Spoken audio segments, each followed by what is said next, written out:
আসসালামু আলাইকুম। এটিএন বাংলার বিশেষ সংবাদে সবাইকে স্বাগত জানাচ্ছি আমি ওয়াহিবা রাইয়ান। বিপ্লবী ওসমান হাদিকে ঢাকা বিশ্ববিদ্যালয়ে জাতীয় কবি কাজী নজরুল ইসলামের সমাধির পাশে দাফন করা হয়েছে। পরিবারের সদস্য স্বজন জুলাই সতীর্থদের উপস্থিতিতে তাকে দাফন করা হয়। এ সময় তার রুহের মাগফিরাত কামনা করে দোয়া করা হয়।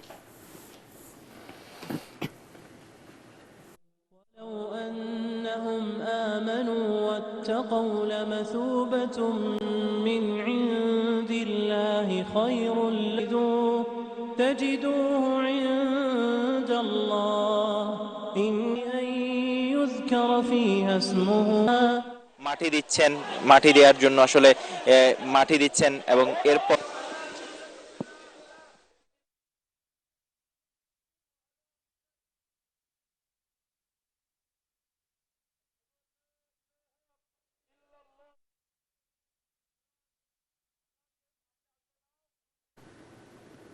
এর আগে লাখো জনতার অংশগ্রহণে তার জানাজা হয় জাতীয় সংসদের দক্ষিণ প্লাজায়। এতে প্রধান উপদেষ্টা ডক্টর মোহাম্মদ ইউনূস, সেনা প্রধান ওয়াকারুজ্জামান অংশ নেন। উপদেষ্টা পরিষদ সদস্যরা, বিএনপি, জামাত, এনসিপি সহ বিভিন্ন রাজনৈতিক দলের নেতারা জানাজায় অংশ নেয়। তার জানাজা পড়ান হাদির বড় ভাই আবু বকর সিদ্দিক। এর আগে হাদির খুনিদের গ্রেফতারের জন্য সরকারকে ২৪ ঘণ্টার আলটিমেটাম দেয় ইনকিলাব মঞ্চ।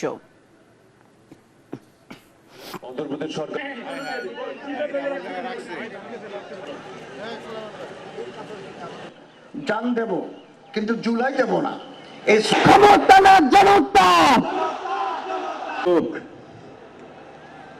আজকে আমরা তোমার কাছে আজকে এসেছি সবাই মিলে। আমিন। আল্লাহু আকবার, আল্লাহু আকবার। আসসালামু আলাইকুম ওয়া রাহমাতুল্লাহ।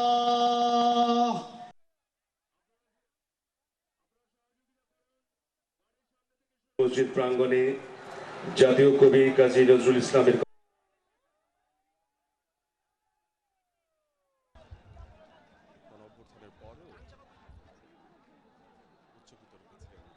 তুমি আমাদের বুকের ভেতরে আছো এবং চিরদিন বাংলাদেশ যতদিন আছে তুমি সকল বাংলাদেশির বুকের মধ্যে থাকবে। এটা কেউ সরাতে পারবে না। আমরা আজকে তোমাকে প্রিয় হাদি বিদায় দিতে আসিনি। আমরা তোমার কাছে আমরা ওয়াদা করতে এসেছি। তুমি যা বলে গেছো সেটা যেন আমরা পূরণ করতে পারি, সেই ওয়াদা করার জন্য আমরা একত্র হয়েছি। সেই ওয়াদা শুধু আমরা নয়, পুরুষানুক্রমে বাংলাদেশের সব মানুষ পূরণ করবে। সেই ওয়াদা করার জন্যই আমরা তোমার কাছে আজকে এসেছি, সবাই মিলে যে যেখানে আছি। আমরা তোমার যে মানব প্রেম, তোমার যে ভঙ্গি, মানুষের সঙ্গে উঠা বসা, তোমার যে রাজনৈতিক দৃষ্টিভঙ্গি, সবাই প্রশংসা করছে। সেটা আমরা মনে প্রাণে গ্রহণ করছি, যে এটা যেন আমাদের মনে সব সময় জাগ্রত থাকে, আমরা সেটা অনুসরণ করতে পারি। তুমি আমাদেরকে এমন এক মন্ত্র কানে দিয়ে গেছো, সেই মন্ত্র বাংলাদেশের কেউ কোনোদিন ভুলতে পারবে না এবং এই মন্ত্র চিরদিন আমাদের কানে বাঁচতে থাকবে।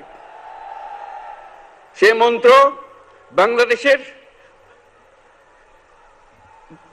বড় মন্ত্র হয়ে আমাদের জাতির সঙ্গে সংযুক্ত থাকবে। তোমার মন্ত্র ছিল চলো বলবীর চির উন্নত মমশির। এই উন্নত মমশিরের যে মন্ত্র তুমি দিয়ে গেছো, সেটা বাংলাদেশি সন্তানের জন্মলগ্ন থেকে যতদিন সে বেঁচে থাকবে নিজের কাছে বলবে চল বলবীর চির উন্নত মমশির, আমাদের শির কখনো নত হবে না। সেই মন্ত্র তুমি আমাদেরকে দিয়ে গেছো, আমাদের সব কাজে সেটা আমরা প্রমাণ করব। আমরা দুনিয়ার সামনে মাথা উঁচু করে চলবো, কারো কাছে মাথা নত করব না। সেই মন্ত্র তুমি আমাদেরকে দিয়ে গেছো, আমরা সেটা পূরণ করে যাব। প্রিয় হাদি, তুমি নির্বাচনে অংশগ্রহণ করতে চেয়েছিলে, এবং সেই নির্বাচনে অংশগ্রহণ করতে গিয়ে নির্বাচন কিভাবে করতে হয় তারও একটা প্রক্রিয়া জানিয়ে গেছে আমাদেরকে। সেই প্রক্রিয়া যেন আমরা সবাই মিলে গ্রহণ করি, যে কিভাবে প্রচারণা কার্য চালাতে হয়, কিভাবে মানুষের কাছে যেতে হয়, কিভাবে মানুষকে কষ্ট না দিয়ে তার বক্তব্য প্রকাশ করতে হয়, কিভাবে বিনীতভাবে মানুষের কাছে আসতে হয়, সবকিছু তুমি শিক্ষা দিয়ে গেছো। আমরা এই শিক্ষা গ্রহণ করলাম, আমরা এই শিক্ষা চালু করতে চাই। আমরা সবাই আমাদের জীবনে আমাদের রাজনীতিকে এই পর্যায়ে নিয়ে আসতে চাই, যাতে হাদি আমাদের জীবনে স্পষ্টভাবে জাগ্রত থাকে।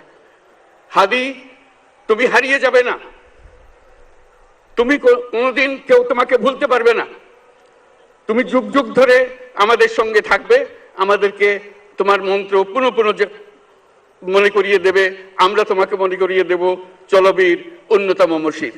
আমরা সেই মন্ত্র নিয়ে আজকে সামনের পথে এগিয়ে যাব। তোমাকে আমাদের সবার পক্ষ থেকে তোমার সঙ্গে ওয়াদা করলাম, আজকে তোমাকে আল্লাহর হাতে আমানত রেখে গেলাম। আমরা সব সময় তোমার কথা স্মরণ রেখে জাতির অগ্রগতির পথে চলতে থাকো। ধন্যবাদ সবাইকে। শরীফ ওসমান হাদিকে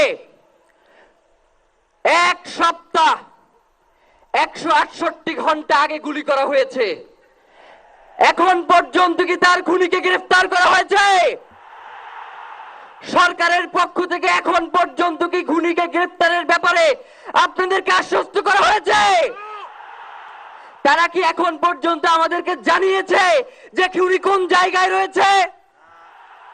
আমরা স্পষ্ট মনে করছি যে এখানে খুনি একজন নয়, এখানে পুরো একটা খুনি চক্র কাজ করেছে। আমরা ইনকিলাব মঞ্চ এবং তার পরিবারের পক্ষ থেকে আপনাদেরকে জানিয়ে দিতে চাই, খুনের পরিকল্পনাকারী, খুনের সহায়তাকারী এবং পুরো খুনি চক্রকে বিচারের আওতায় নিয়ে আসতে হবে এবং আগামী 24 ঘন্টার মধ্যে স্বরাষ্ট্র উপদেষ্টা এবং সহকারী উপদেষ্টা খোদাবক্স তাদেরকে জনতার সম্মুখে এসে তারা এই খুনের ব্যাপারে গত এক সপ্তাহ ধরে কি পদক্ষেপ নিয়েছে তা জনসম্মুখে জানাতে হবে। যদি তারা জানাতে না পারে তাহলে তাদেরকে পদত্যাগের জন্য প্রস্তুত থাকতে হবে। আমরা ইনকিলাব মঞ্চ কোনোভাবে এই শরীফ ওসমান হাদির রক্তকে বৃথা যেতে দেব না। আমরা ঘোষণা করতে চাই, শরীফ ওসমান হাদির রক্তের মধ্য দিয়ে বাংলাদেশ ইনসাফ কায়েম হবে। আপনাদেরকে তিনি বারংবার বলেছেন, বাংলাদেশের স্বাধীনতা সার্বভৌমত্ব রক্ষা এবং ইনসাফের লড়াইয়ের জন্য আমাদেরকে যদি জীবন দিয়ে দিতে হয় আমরা জীবন দিয়ে দেব, তবু ইনসাফের লড়াই ছাড়বো না। সুতরাং প্রিয় বন্ধুগণ, আমাদেরকে ইনসাফের লড়াই লড়তেই হবে। আপনারা রাজি আছেন কিনা? এবং সেই সাথে আমরা আরো বলতে চাই, সিভিল মিলিটারি ইন্টেলিজেন্সের মধ্যে ঘাপটি মেরে বসে থাকা আওয়ামী দোসরদেরকে চিহ্নিত করে গ্রেফতার করতে হবে। প্রিয় সংগ্রামী বন্ধুগণ, শরীফ ওসমান হাদির পরিবারকে জানানো হয়, রাষ্ট্রের পক্ষ থেকে আপনাদেরকে যদি কোনো সুবিধা দরকার হয় আপনারা আমাদেরকে বলবেন। আমরা শরীফ ওসমান হাদির পরিবার থেকে রাষ্ট্রকে জানাতে চাই, যদি এই রাষ্ট্রকে রক্ষা করতে শরীফ ওসমান হাদির পরিবারের 5 সদস্য তার ভাই এবং বোনদের যদি রক্ত লাগে তারা দেওয়ার জন্য প্রস্তুত রয়েছে, তবুও এই খুনিদেরকে চিহ্নিত করে বিচারের মুখোমুখি করতে হবে। আমরা আপনাদেরকে আরেকটা ঘোষণা দিয়ে আজকের বক্তব্য শেষ করতে চাই, ওসমান হাদির নিরাপত্তার জন্যই কোন জায়গা থেকে তার লাশ নিয়ে যাওয়া হবে আমরা জানি না। ওসমান হাদি ভাই কি মৃত? তিনি আমাদের লক্ষ কোটি তরুণের মধ্যে জীবিত রয়ে যাবেন ইনশাআল্লাহ। আপনাদেরকে জানিয়ে দিতে চাই, কোন ধরনের সহিংসতা ছাড়া আমরা যেহেতু ওসমান হাদির লাশকে আমরা জাতীয় কবি কাজী নজরুলের পাশে দাফন করার ব্যবস্থা করতেছি, আপনারা সবাই এই প্রোগ্রাম শেষে জনতা মিছিল নিয়ে শাহবাগে চলে যাবেন। আমরা ওখানে গিয়ে আপনাদের সাথে দাফনের পরে কথা বলবো। হয় বাংলাদেশের স্বাধীনতা সার্বভৌমত্ব থাকবে, বাংলাদেশের ইনসাফ কায়েম হবে, নয়তো আমরা বাংলাদেশের জন্য রক্ত দেওয়ার জন্য সবাই প্রস্তুত রয়েছি। এবং ইনকিলাব মঞ্চ ব্যতীত কারো কোনো প্রোপাগান্ডায় আপনারা কোনো ধরনের সহিংসতার পথ বেছে নেবেন না। আমরা ইনকিলাব মঞ্চের পক্ষ থেকে আপনাদেরকে জানাবো কখন কি ব্যবস্থা গ্রহণ করতে হবে। আপনাদের সকলকে, এই লক্ষ লক্ষ মানুষকে, আজকে শরীফ ওসমান হাদির জন্য যারা এসেছেন, শহীদ শরীফ ওসমান হাদি, তাকে আমরা সবাই দোয়া করব এবং তার যেই লড়াইয়ের পথ, তার যেই সাংস্কৃতিক আন্দোলন, তার যেই আধিপত্যবাদের বিরুদ্ধে লড়াই, আমরা সকলে সেটাকে একসাথে প্রতিহত করব। বাংলাদেশ জিন্দাবাদ, ইনকিলাব জিন্দাবাদ, নারায়ে তাকবীর, নারায়ে তাকবীর, দিল্লি না ঢাকা, দিল্লি না ঢাকা, গোলামি না আজাদি, ক্ষমতা না জনতা, আপোষ না সংগ্রাম, দিল্লি না ঢাকা। আমার ভাই কবরে, খুনি কেন বাহিরে, আমরা সবাই হাদি হব, গুলির মুখে কথা কব। আমার বলার মতো কোনো অবস্থা নেই।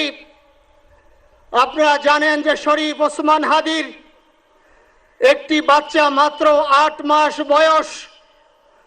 ওর বাচ্চা যখন জন্ম হয়েছে আমাকে বলেছেন, ভাই আমার বাচ্চার জন্য একটি নাম নির্বাচন করেন, যেই নামের মধ্যে বিপ্লবী চেতনা থাকবে।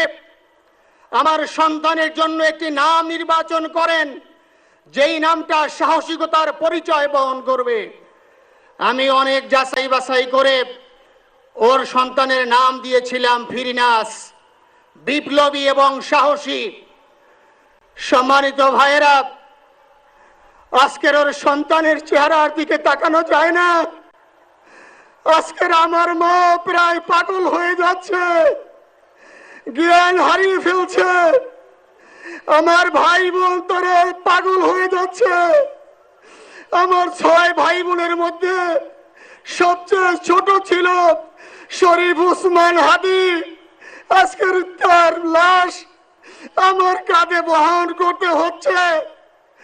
আজকের আপনাদের কাছে আমার কোনো দাবি নেই, শুধু একটি দাবি। 7 থেকে 8 দিন হয়ে গেল দিবালোকে প্রকাশ্যে রাজধানী ঢাকায় জুমার নামাজের পরে খুনি প্রকাশ্যে গুলি করে যদি পার পেয়ে যায়, এর চেয়ে লজ্জার আমাদের আর কিছু নাই। যদি বর্ডার পাস হয়ে যায়, 5 থেকে 7 ঘন্টা সময় তারা কেমন করে গেল, এই প্রশ্ন জাতির কাছে রেখে গেলাম। আমার কোনো চাওয়া পাওয়া নাই। আমার ভাই ওসমান হাদি শহীদ হয়েছে, ওর শহীদি তামান্না ছিল। আপনারা ওর বক্তব্য শুনেছেন, আপনারা শহীদ ওসমান হাদির টক শো শুনেছেন। ও সব সময় শহীদি তামান্না করত। হয়তো আল্লাহ তাআলা ওর শহীদি সেই মত নসিব করে দিয়েছেন।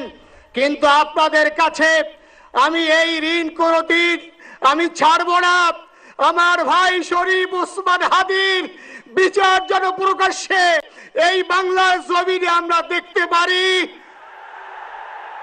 ভাইরা আমার, 7-8 দিন হলো, এখনো পর্যন্ত আমরা কিছুই করতে পারলাম না। এই দুঃখে কলিজা ছিঁড়ে যাচ্ছে।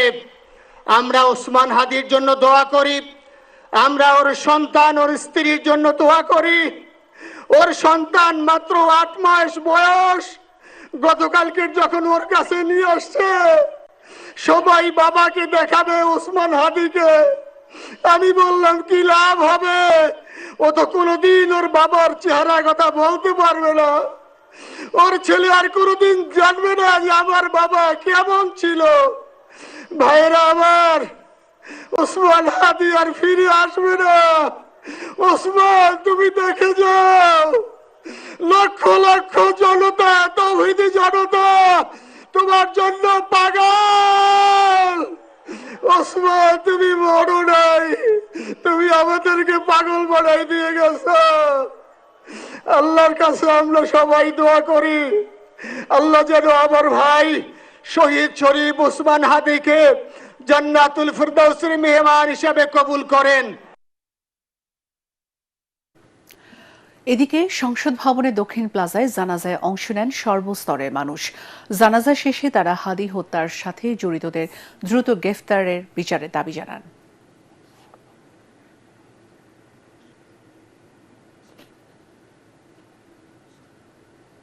এই দুনিয়া ইবাদতের মধ্যে সবচাইতে বড় ইবাদত হলো মানুষের সেবা করা, দেশে মাজলুমের পাশে দাঁড়া।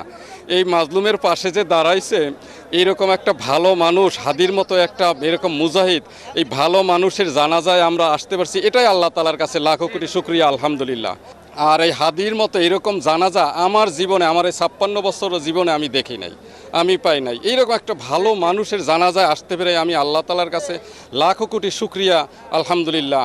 শহীদ শরীফ ওসমান হাদি 18 কোটি মানুষের ভালোবাসা পাইছে, ভালোবাসার জন্য সবাই এখানে জানাজা আইছে।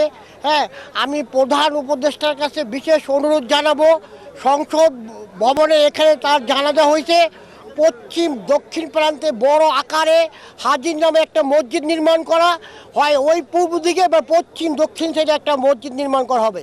এই দেশের মানুষে 18 কোটি ভাইদের জন্য যে হাসি সে ফুটে আছে, দুনিয়া থেকে বিদায় নিয়ে গেল, এই জন্য আমরা যারা প্রতিবাদ জানাই, আর কোনো মায়ের সন্তান এইভাবে যাতে না হারাতে হয়। হাদি শরীফ ওসমান বিন হাদি আমাদের অনুপ্রেরণা, আমরা তার থেকে শিক্ষা নিব, কিভাবে দেশ চালাতে হয়, কিভাবে অন্যায়ের বিরুদ্ধে প্রতিবাদ করতে হয়, তা আমাদেরকে শিখিয়ে গেছেন। এজন্য অনেক দূর থেকে গুলশান 1 থেকে আমরা তার জন্য জানাজা অংশগ্রহণ করছি, এবং এত বড় জানাজা আমার জীবনে আমি দেখি নাই। উনি সবসময় ভারতীয় আধিপত্যবাদের বিরুদ্ধে কথা বলতো এবং ন্যায় এবং ইনসাফের কথা বলতো। এজন্য আমরা সবসময় তাকে বুকে ধারণ করি, হৃদয়ে ধারণ করি। আমরা এক হাদি চলে গেছে, লক্ষ হাদি যেন ঘরে ঘরে জন্মেছে, এবং তার থেকে পরবর্তী প্রজন্ম এখান থেকে শিক্ষা গ্রহণ করতে পারে। অন্তর্বর্তীকালীন সরকার জুলাই যোদ্ধাদের রক্তের উপর দাঁড়িয়ে জুলাই রক্ষার বয়ানের অন্তরালে আওয়ামী ফ্যাসিবাদদের রক্ষা করছে। জুলাই যোদ্ধাদের রক্ষার নাম করে তারা আওয়ামী কালা কানুনদের রক্ষা করছে। আজ আসিফ নজরুল কোথায়, আইন উপদেষ্টা কোথায়, স্বরাষ্ট্র উপদেষ্টা কোথায়? আমি তাদেরকে বলতে চাই, গত শুক্রবার, আগের শুক্রবার যে কালভার্ট রোডে হাদি ভাই গুলিবিদ্ধ হলো, আসামি এই ঢাকা থেকে ঢাকার বাইরে হতে নর্মালি 2-3 ঘন্টা সময় লাগে।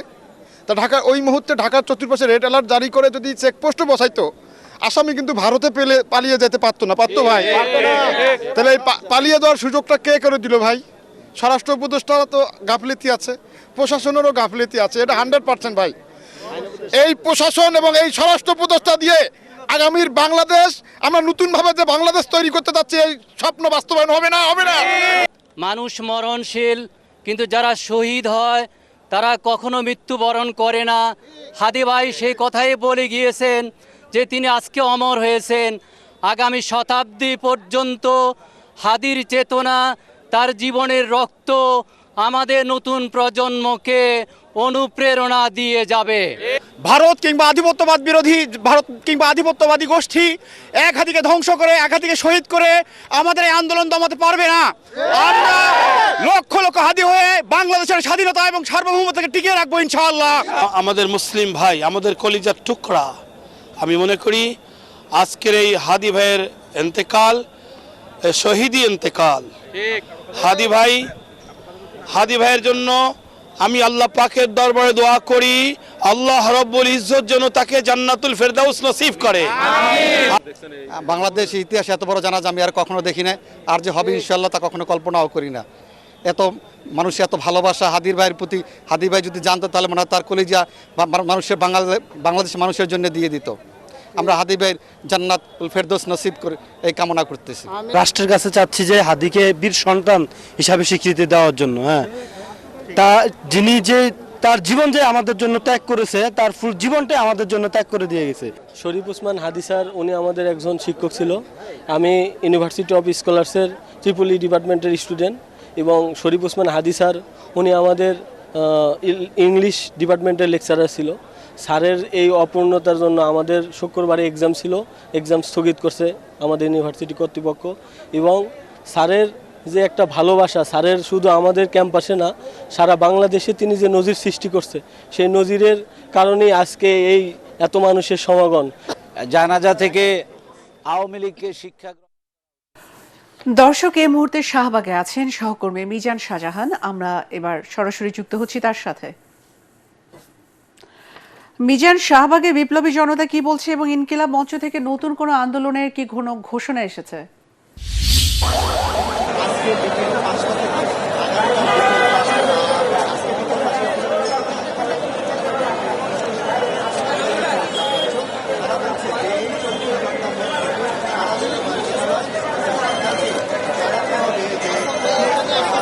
সরকারকে জানাতে হবে যে কি কি পদক্ষেপ সরকারি পক্ষ থেকে নেওয়া হয়েছে।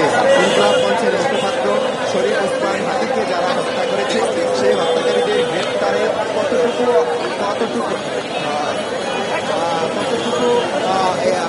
সেটা ইয়ে হয়েছে, অগ্রগতি হয়েছে, সেই অগ্রগতির বিষয়টা জানাতে বলা হয়েছে।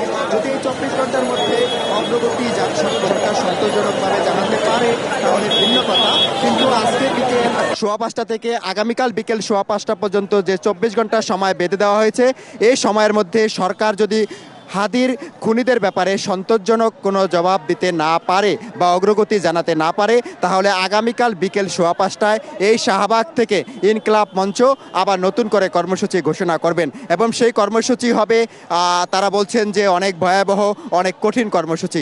কারণ ইনকিলাব মঞ্চের মুখপাত্র শরীফ ওসমান হাদি, তাকে হত্যার আজকে 9ম দিন চলছে। সে তাকে হত্যা চেষ্টার 9 দিন চলছে এবং তার মৃত্যু ঘোষণা করার পরেও আজকে 2 দিন হয়ে গেল। এরপরও সরকার কেন খুনিদের ব্যাপারে তার অবস্থান পরিষ্কার করতে পারছে না, এই বিষয়টি নিয়ে কিন্তু এখানে যারা সর্বস্তরের ছাত্র জনতা এসেছেন তারা প্রশ্ন তুলেছেন। তারা বলছেন যে একজন খুনি রাজধানীর একটি গুরুত্বপূর্ণ সড়ক বিজয়নগর, যেটি ঢাকা 8-এর আওতাধীন, ঢাকা 8 আসনের আওতাধীন, এখানে প্রকাশ্য দিবালোকে, আপনি জানেন যে 12 ডিসেম্বর শুক্রবার বিকাল 2টার দিকে জুম্মার নামাজের পরে ওসমান হাদি একটি অটোরিকশা জুড়ে বিজয়নগর পানির ট্যাঙ্কের সামনে দিয়ে যাচ্ছিলেন। ঠিক সেই মুহূর্তে ওসমান হাদিকে লক্ষ্য করে 2 জন কিলার সেখানে মোটরসাইকেল থেকে তার মাথাকে উদ্দেশ্য করে গুলি ছোড়ে এবং গুলিটি মাথার এক পাশ দিয়ে ঢুকে আরেক পাশ দিয়ে বের হয়ে যায়। তারপরেই ওসমান হাদিকে নিয়ে যাওয়া হয় ঢাকা মেডিকেল কলেজের জরুরি বিভাগে। সেখান থেকে নিউরো সার্জারি বিভাগে মেডিকেল বোর্ড গঠন করে তার চিকিৎসা করা হয়। পরবর্তীতে তাকে রাজধানীর এভার কেয়ার হাসপাতালে নেওয়া হয় এবং এভার কেয়ার হাসপাতাল থেকে তাকে নেওয়া হয় সিঙ্গাপুরে। সেই সিঙ্গাপুরে চিকিৎসাধীন অবস্থায় গতকাল ওসমান হাদি, শহীদ ওসমান হাদি, তিনি মারা গেলেন। তিনি শহীদ হলেন, শহীদের কাতারে নিজের নাম লেখালেন এই অকুতোভয় সম্মুখ সারির জুলাই যোদ্ধা।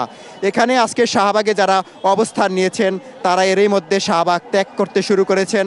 তারা এখানে তাদেরকে তাদের নেতারা যে নির্দেশনা দিয়েছেন, তারা বলছেন যে গতকাল রাত থেকে এখানে যারা অবস্থান নিয়েছেন তারা সবাই ক্লান্ত, পরিশ্রান্ত। এই অবস্থায় তারা বলছেন যে ওসমান হাদিকে বিকেল 3:30টায় যেহেতু জাতীয় কবি কাজী নজরুল ইসলামের সমাধির পাশে কবরস্থ করা হয়েছে, এখন সবাই ক্লান্ত, তাদের সবাইকে স্ব বাড়িতে ফিরে যাওয়ার জন্য অনুরোধ করা হয়েছে এবং সরকারকে 24 ঘন্টার আলটিমেটাম দেওয়া হয়েছে।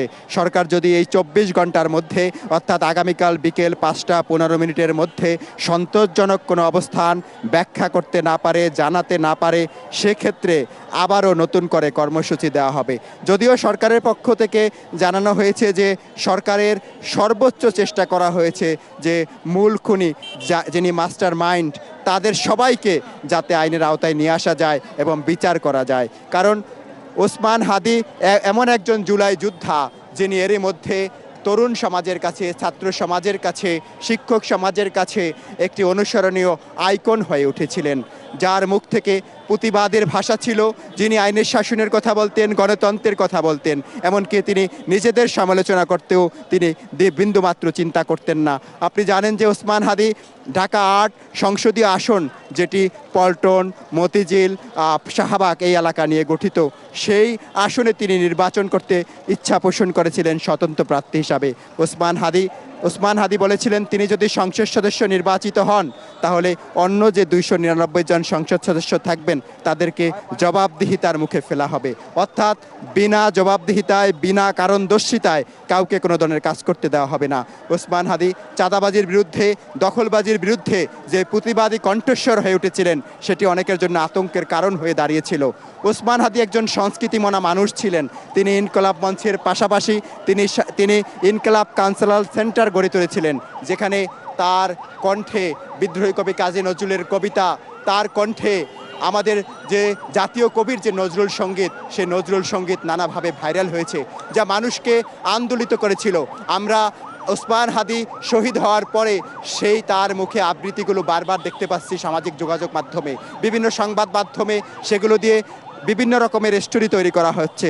অর্থাৎ ওসমান হাদি বহু মাত্রিক প্রতিবার অধিকারী ছিলেন। একজন ওসমান হাদি যিনি বৃহত্তর বরিশালের ঝালকাঠি জেলার নলসিটির খাসমহলে জন্মগ্রহণ করেছিলেন, সেই তৃণমূল থেকে উঠে আসা একজন ওসমান হাদি যিনি বেড়ে উঠেছেন আদর্শ একজন মানুষ হিসাবে। তার বাবা একজন মাদ্রাসার শিক্ষক ছিলেন, মসজিদের ইমাম ছিলেন।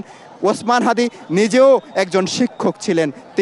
তিনি বারবার বলছিলেন যে তার শিক্ষকতা থেকে যে টাকা আয় হয় সেই টাকা দিয়ে তিনি ইনকলাব মঞ্চ গড়ে তুলেছিলেন। তিনি ইনকলাব মঞ্চের থেকে ইনসাফের বাণী প্রচার করেছিলেন। তিনি মানুষকে আহ্বান জানিয়েছিলেন যে স্বাধীনতার 54 বছর পরেও যে বাংলাদেশের স্বাধীনতার প্রকৃত স্বাদ সেটি এদেশের মানুষ গ্রহণ করতে পারেনি। এবার 24-এ যে নতুন সুযোগ তৈরি হয়েছিল, বিশেষ করে 5ই আগস্ট ফ্যাসিবাদী শেখ হাসিনা পালিয়ে যাওয়ার পরে যে সুযোগ তৈরি হয়েছে সেই সুযোগটিকে কাজে লাগাতে হবে।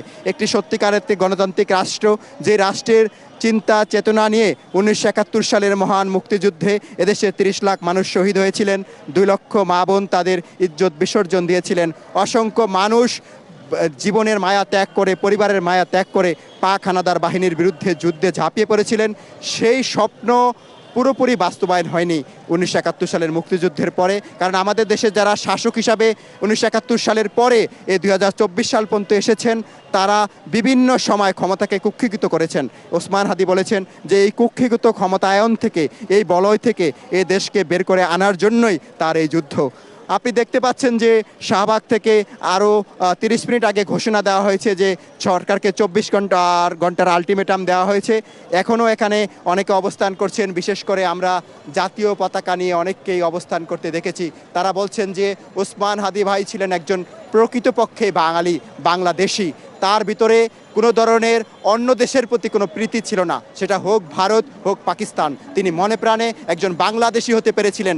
বাংলাদেশের প্রতি তার যে প্রেম জাগ্রত হয়েছিল, সেই জাগ্রত প্রেমের অনুপ্রেরণাকে তারা ধারণ করেন, লালন করেন। এজন্য তারা লাল সবুজের বাংলাদেশের পতাকা মাথায় মুড়িয়ে হাতে নিয়ে তারা এই শাহবাগে আজকে অবস্থান নিয়েছেন। কিন্তু কেন্দ্রীয়ভাবে যেহেতু এখান থেকে ঘোষণা করা হয়েছে যে আজকের কর্মসূচি 24 ঘন্টার জন্য স্থগিত, তাই সবাইকে শান্তিপূর্ণভাবে যার যার বাসায় চলে যাওয়ার জন্য অনুরোধ করা হয়েছে। এবং আমরা দেখতে পাচ্ছি এরই মধ্যে এখানে অবস্থান নেওয়া লাখো নেতাকর্মী এরই মধ্যে শাহবাগ ছেড়ে তাদের বাসায়, তাদের নিজস্ব গন্তব্যে চলে যেতে শুরু করেছে।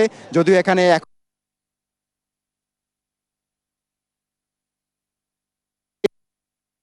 ওসমান হাদিকে যেখানে বিদ্রোহী কবি, জাতীয় কবি কাজী নজরুল ইসলামের সমাধির মসজিদ, সেখানে মাগরিবের নামাজ আদায় করতে গিয়েছেন। এর বাহিরেও এখানে আশপাশে অনেক মসজিদ রয়েছে, তারা সেখানেও নামাজ আদায় করতে গিয়েছেন। আর একটি বিষয় আপনাকে জানিয়ে রাখি যে ওসমান হাদির ভাই আজকে জাতীয় সংসদ ভবনের দক্ষিণ প্লাজায় তার ছোট ভাইয়ের জানাজা আদায় করেছেন। ওসমান হাদিরা 6 ভাই বোন, তার মধ্যে সবার ছোট ওসমান হাদি। ওসমান হাদির স্ত্রী এবং একমাত্র শিশু সন্তান তিনি রেখে গিয়েছেন। ওসমান হাদি বারবার আশঙ্কা করেছিলেন যে তাকে যে কোনো সময় হত্যা করা হতে পারে। তিনি শহীদি মৃত্যুর জন্য অপেক্ষা করছিলেন।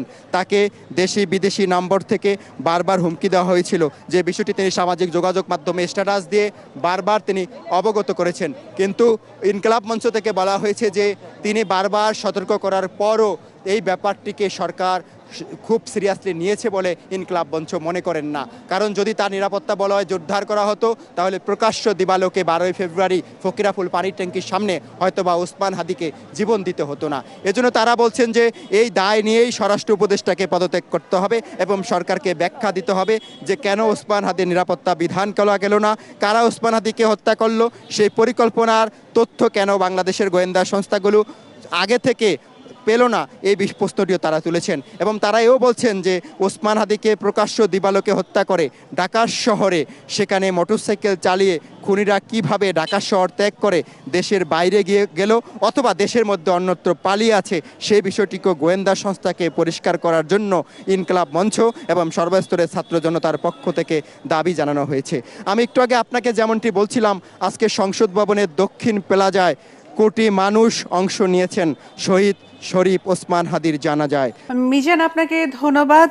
আমরা পরবর্তীতে পুনরায় আপনার সাথে আবার সংযুক্ত হব। আমরা এই মুহূর্তে ঢাকা বিশ্ববিদ্যালয় এলাকায় আছে আমাদের আরও একজন সহকর্মী মুশফিকুর রহমান, আমরা তার সাথে একটু সংযুক্ত হচ্ছি সেখানকার পরিস্থিতি জানতে। শুভাকাঙ্ক্ষী যারা আছেন তাদের ঢলটা ভিড়টা দেখাতে চাই, কারণ তারা নিশ্চয়ই জানেন ওসমান হাদির যে সমাধিস্থল সেটা নিশ্চয়ই দেখতে পাচ্ছেন। কিছুক্ষণ আগে এখানে ওসমান হাদিকে সমাহিত করা হয় এবং তাকে আসলে সর্বসাধারণের জন্য আজকে দেখানোটা বা তার কবর জিয়ারতের যে ব্যাপারটা, কবর পরিদর্শনের যে ব্যাপার, সেটা আসলে সর্বসাধারণের জন্য আজকেই না করা হয়েছে। আজকে আসলে শুধুমাত্র তার পরিবারের সদস্য যারা আছেন এবং তার ঘনিষ্ঠজন যারা আছেন এবং তার সহযোদ্ধা যারা আছেন এবং তার শিক্ষক যারা আছেন তারা শুধুমাত্র তার কবরের এখানে ছিলেন। এবং পরবর্তীতে আমরা দেখেছি আসিফ মাহমুদ, সজীব ভুইয়া থেকে শুরু করে সার্জিস আলম, হাসনাত আবদুল্লাহ তো কবর দেওয়ার সময়ই ছিলেন এবং অন্যান্য যারা ছিলেন শিবিরের সভাপতিকে আমরা দেখেছি তারা কিন্তু ভিতরে প্রবেশ করেছিলেন এবং তার জন্য রুহের মাগফিরাত কামনা করে দোয়া করেছেন, সমাহিত করেছেন এবং সমাহিত করার পরেও অনেকে ঢুকেছেন, পরিবারের সদস্য আবার জিয়ারত করেছেন আসরের নামাজের পর এবং মাগরিবের নামাজ চলমান রয়েছে। আসলে আমি একটু বাইরের আপনার মানুষের অবস্থা দেখাতে চাই। তারা জানেন যে আজকে তারা কোনোভাবেই ওসমান হাদির কবর জিয়ারত করতে পারবেন না বা পরিদর্শন করতে পারবেন না, তারপরও কিন্তু তারা আসলে এখানে ভিড় জমাচ্ছেন। সবাই কিন্তু এখানে আসলে একটি বারের জন্য তার কবরের পাশে গিয়ে একটু তার জন্য দোয়া করার প্রয়াস করছেন বা প্রচেষ্টা করছেন, কিন্তু আসলে সেটা দেওয়া হচ্ছে না। এর জন্য জাতীয় কবি কাজী নজরুল ইসলামের যে সমাধিস্থল, যে মূল ফটক, সেই ফটক থেকে শুরু করে এবং ঢাকা বিশ্ববিদ্যালয়ের কেন্দ্রীয় জামে মসজিদের একদম যে প্রবেশদ্বার রাস্তা থেকে, যেখানে আসলে শাহবাগের থেকে টিএসসির দিকে যে রাস্তাটা চলে গেছে, সেই রাস্তা দিয়ে এগিয়ে এলে যে ঢোকার একটা প্রবেশদ্বার, সেখান পর্যন্ত কিন্তু মানুষের ভিড় ঢল চলে আসে এবং মানুষ কিন্তু আসলে সমাহিত করার পর থেকে আস্তে আস্তে তারা অনেকেই শাহবাগে অবস্থান করছেন, অনেকেই তাদের গন্তব্যের দিকে চলে যাচ্ছেন আমরা দেখছি এবং অনেকেই কয়েক দফা প্রচেষ্টা করেছেন আসলে তার সমাধির ভেতরে ঢুকে তাকে শ্রদ্ধা জানানোর জন্য, কিন্তু আইনশৃঙ্খলার যে পরিস্থিতি বা আইনশৃঙ্খলা রক্ষাকারী বাহিনীর যে তৎপরতা আসলে নিরাপত্তা বিধানে, সেটা কিন্তু আসলে বেশ কঠিন। আমরা দেখেছি কঠোর নিরাপত্তা বেষ্টনীতে আসলে এই এলাকাটা রাখা হয়েছে এবং ঢাকা বিশ্ববিদ্যালয়ের সবগুলো গেট কিন্তু বন্ধ করে দেওয়া হয়েছে তার দাফন কার্য সম্পন্ন হওয়া পর্যন্ত। এখনও পর্যন্ত সবগুলো গেট কিন্তু আসলে খুলে দেওয়া হয়নি। আপনারা দেখতে পাচ্ছেন যে বিজিবির সদস্যরা কিন্তু একেবারে জাতীয় কবি, বিদ্রোহী কবি কাজী নজরুল ইসলামের যে মাজারের মূল ফটক, এখন ওসমান হাদিরও মাজারের যে মূল ফটক হয়ে গেছে, সেই ফটকের সামনে অবস্থান নিয়েছেন। কিন্তু আসলে যারা তাকে ভালোবাসেন, তার কথা ভালোবাসতেন, তার রাজনীতিকে ভালোবাসতেন, তার পন্থাকে ভালোবাসতেন, তার বিপ্লবী সুরকে ভালোবাসতেন, তাদেরকে কিন্তু আসলে কোনোভাবেই রুখে দেওয়া যাচ্ছে না, থামানো যাচ্ছে না। তারা আসলে চেষ্টা করছেন কোনোভাবেই হলেও, যে কোনোভাবেই হোক, তারা আসলে কবরের ভেতরে তার যে সমাধিস্থল সেখানে প্রবেশ করার জন্য, কিন্তু সেটা কিন্তু সুযোগ তারা পাচ্ছেন না। ওসমান হাদির ব্যাপারে আসলে এখানে আসা শোকার্ত যারা তার যারা ভক্তরা আছেন, তার যারা সমর্থকরা আছেন, তারা কিন্তু বলছেন যে এই ওসমান হাদি একসময় আসলে রাজধানীতে হেঁটে হেঁটে মানুষকে পরিবর্তনের কথা শোনাতেন। এই ওসমান হাদি যিনি আসলে প্রচারণার মাঠে গিয়ে আসলে অনেকবার অবহেলিত হয়েছেন, অনেকে তারা একবার একটা ভিডিও সোশ্যাল মিডিয়াতে কিন্তু আসলে বেশ ভাইরাল হয়েছে যে তাকে আসলে পানি মারা হয়েছিল, নোংরা পানি উপর থেকে, এবং তিনি কিন্তু হাসি মুখে বলছিলেন যে প্রয়োজনে আরও পানি মারেন। এরকম বিনয়ী ছিলেন ওসমান হাদি, এটাই বলছেন তার সমর্থকরা, এবং তারা বলছেন যে তার ভেতরে যদিও আপাদমস্তক সাহস এবং বিপ্লব দিয়ে ভরপুর ছিল, তারপরেও ওসমান হাদি একজন ব্যক্তি হিসেবে কিন্তু বেশ বিনয়ী ছিলেন। এবং 5ই আগস্ট পরবর্তী সময় 5ই আগস্টের আগে তিনি যেই আদর্শ নিয়ে, যেই চিন্তা নিয়ে আসলে আন্দোলনে নেমেছিলেন, 5ই আগস্টের পরবর্তী সময় এবং তার মৃত্যুর আগের দিন, তিনি গুলিবিদ্ধের দিন পর্যন্ত তার আসলে সেই আদর্শ থেকে, সেই অবস্থান থেকে তিনি পিছু হটেননি, এমনটাই বলছেন তার যারা সমর্থক আছেন, তার যারা রাজনৈতিক যারা রয়েছেন অগ্রজ, এবং তার শিক্ষক যারা আছেন, তার শুভাকাঙ্ক্ষী যারা আছেন, তার পরিবারের সদস্য যারা আছেন, তারা কিন্তু তেমনটা বলছেন। ওসমান হাদি আসলে মানুষের কাছে যে অমর হওয়ার ব্যাপারটা, সেই ব্যাপারে বলছিলেন তার যারা সমর্থক আছেন তারা, যে তার নিজের যে আধিপত্যবাদ বিরোধী যে গর্জন, তার যে বজ্রকণ্ঠ আধিপত্যবাদের বিরুদ্ধে, এবং তার অনেক ভিডিও আসলে তার সোশ্যাল মিডিয়াতে কিন্তু আসলে ঘুরপাক খায় সবার সামনেই। সেগুলোর মধ্যে আমরা দেখেছি তেজস্বী সেই বক্তব্য, আধিপত্যবাদের বিরুদ্ধে জিরো টলারেন্স তার ছিল, এবং যেটা দেখা গেছে যে তার ভেতর যে শহীদ হওয়ার যে আকাঙ্ক্ষা যেটা তার ছিল, সেটা কিন্তু পূরণ হলো। তার সমর্থকরা বলছেন মহান আল্লাহ রব্বুল আলামিন তার যে সেই আকাঙ্ক্ষা, সেই আকাঙ্ক্ষাটা পূরণ করেছেন, এবং তিনি আসলে তার 9 মাসের ছোট্ট শিশুটাকে রেখে গেলেন।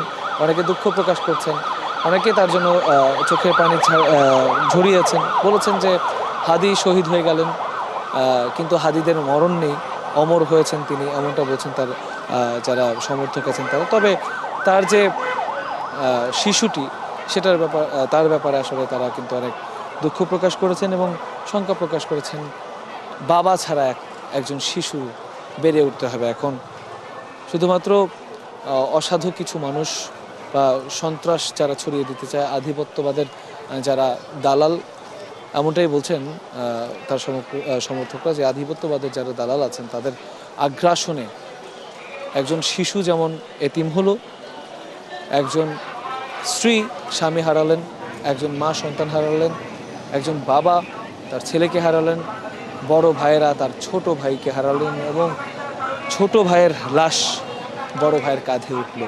শুধু বড় ভাই না, শুধু পরিবার না, জুলাই যোদ্ধা যারা কাঁধে কাঁধ মিলিয়ে অনেক কঠিন সময় পার করেছেন,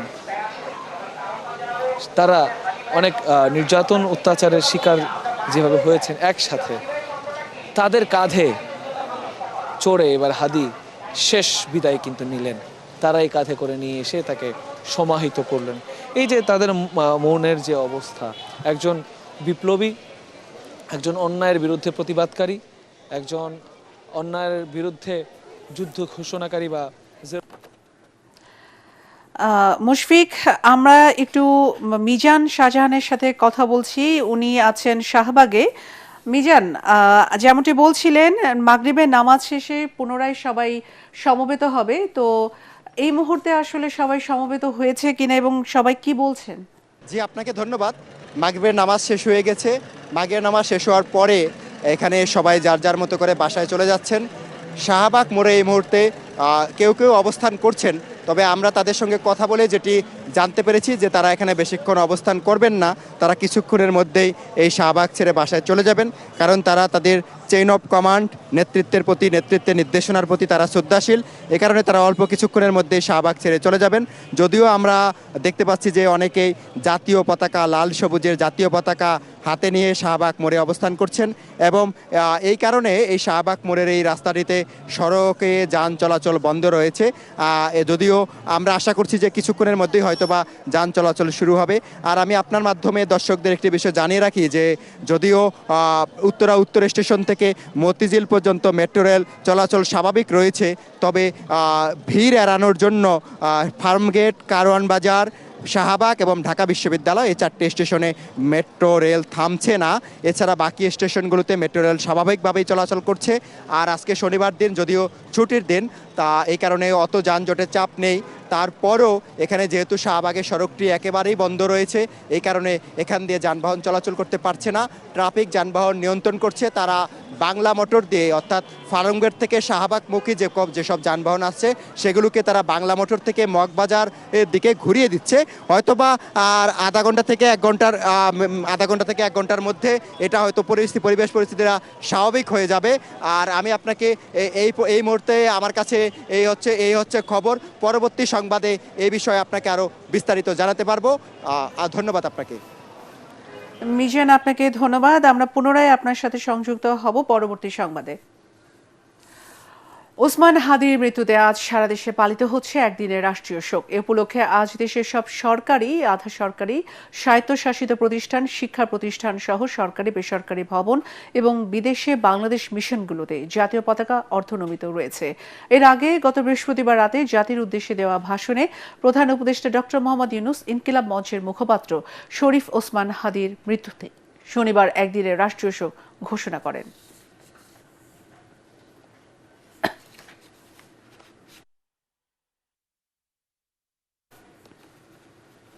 পরবর্তী সংবাদ দেখার আমন্ত্রণ জানিয়ে এখনকার মতো শেষ করছি। এটিএন বাংলার সংবাদ ইউটিউবে দেখতে ব্রাউজ করুন youtube/ATN Bangla News। ধন্যবাদ।